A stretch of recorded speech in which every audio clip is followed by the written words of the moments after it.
Hello, everybody. My name is Sarah. I decided to do type 2 diabetes and blood sugar management living with type 2 diabetes.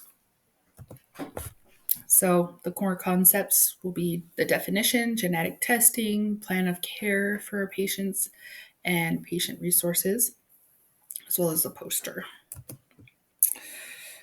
So, what is type 2 diabetes? It is a chronic/acute condition.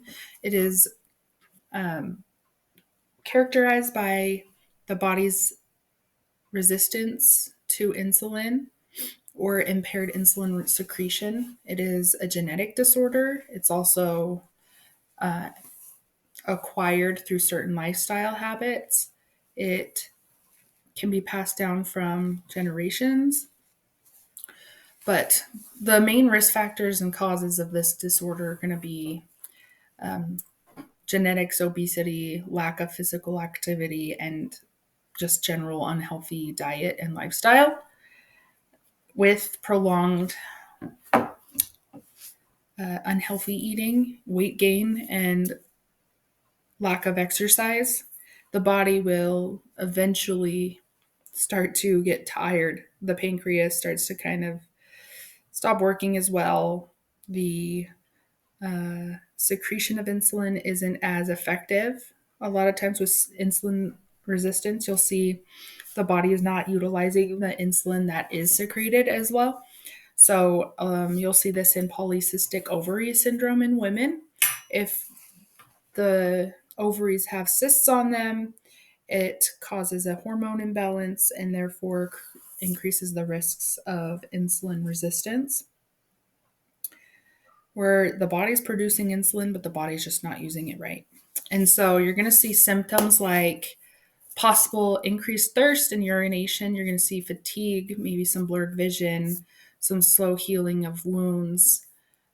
You might see somebody with swelling, like unexplained random swelling in their lower appendages. You might see some tingling and numbness, things like that. A lot of times it goes unnoticed, though, until certain complications arise.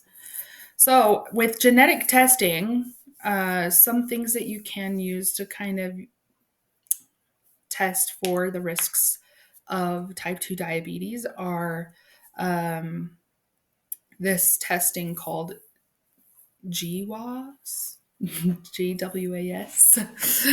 um, so, what it does, it's called genome wide association studies.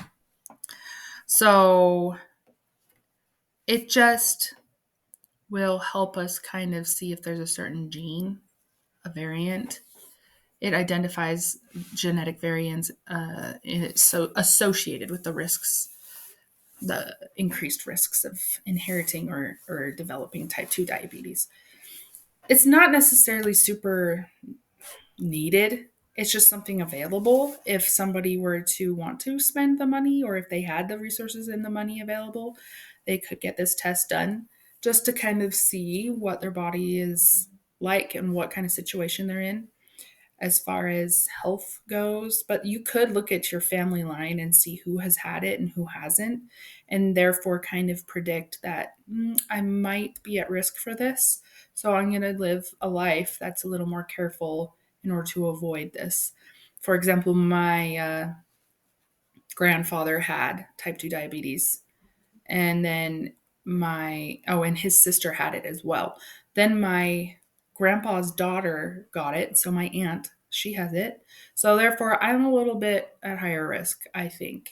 So I live a life that's full of exercise and healthy eating.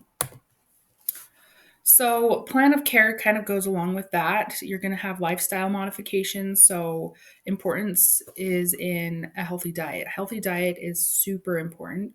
Regular physical activity will help with the insulin utilization. It'll help the body utilize it better. And it helps if you manage your weight. So, keeping your weight down. There's also things like monitoring your blood glucose with your blood sugar checking on your own if you have, type 2. You can check it regularly to see how you're doing. And then medications, you may be put on medications with type 2. A lot of times we'll try to manage it with exercise and diet. But if needed, metformin and sulfonylureas, I cannot say, and GLP-1 receptor agonists are helpful. GLP-1 are these new ones that are really beneficial in losing weight. So that would help with a number of things.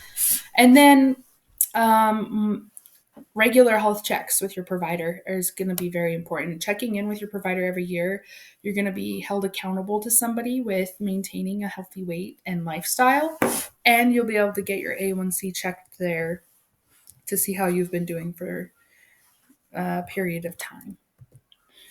There's different associations. So the American Diabetes Association, they are they have a mission statement of preventing and curing diabetes and improve the lives of people affected by diabetes. So they do a lot of research, education, and advocacy. And they also fund research to find a cure for diabetes. That's probably more focused on type 1 because type 1 is an autoimmune disease. But type 2 can be reversed with proper diet and lifestyle and habits. And then there's the Beyond Type 1 organization. Is a nonprofit organization. It also is dedicated to breaking down the barriers for people living with diabetes. They also provide resources, support, and advocacy. They empower individuals with diabetes to live their lives to the fullest. They provide general information about diabetes, and they're really great. The IFD, International Diabetes Federation, is a good organization, and it is global. It represents over 240 nations. So that's also one that works really hard to improve the lives of people with diabetes around the world, providing better care for diabetes, and they're an option as well.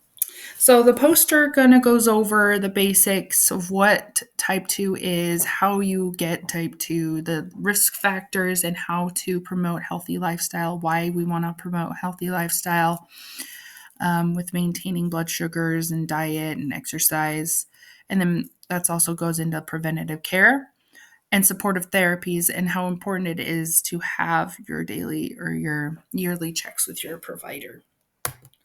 And these are my resources. Thank you so much for watching.